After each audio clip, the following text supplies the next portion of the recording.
15 दिवस झालं म्हणते मी डोक्याला मेहंदी लावेल पण मी लावण्यातच येत नाही, कारण मेहंदी लावायला बी कोणतरी लागतं. पण आज म्हटलं जाऊ दे काय का असे ना, मेहंदी तर लावायचीच. म्हणून मी इकडं पहिल्यांदा मेहंदी लावण्यासाठी ना, ही कडीपत्ता, जास्वंदीची पानं ही घेतली. आता हे सगळे ना मी बरेच इन्ग्रेडियंट एकत्र टाकून उकळून घेऊन मग मेहंदी भिजू घालत असते.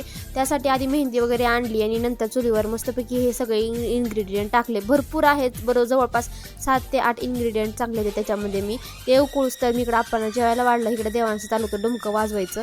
हे छान असं ह्याचा अर्क उतरल्यानंतर पाण्यामध्ये गार होऊन दिलं. नंतर मेहंदी घेतली आणि त्या मेहंदीमध्ये ना जे मी उकळलेलं पाणी होतं गार झालेलं ते एका कपड्याच्या मदतीने शोधून घेतलं आणि सगळं मेहंदी मी एकत्र करून ठेवली आणि बरोबर 1 ते 1.5 तास त्याला मुरायला ठेवून दिलं. आणि लोखंडी कढईमध्येही मी सगळी प्रोसेस केली होती, त्याच्यामुळे बघा ना सगळे आयन सुद्धा छान उतरले होते.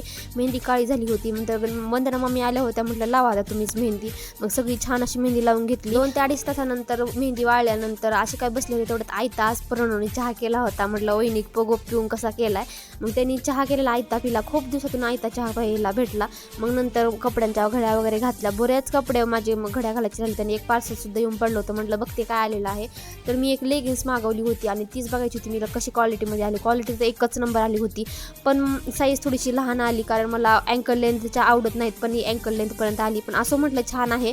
नंतर संध्याकाळच्या जेवणामध्ये मस्तपैकी चपात्या बनवल्या होत्या आणि भाजीच्या विचारामध्ये मी आज म्हटलं आज जाऊ द्या, आज हे जी गवारची शेंगच बनवते. चला तर असा गेला माझा आजचा दिवस. भेटू नेक्स्ट ब्लॉगमध्ये.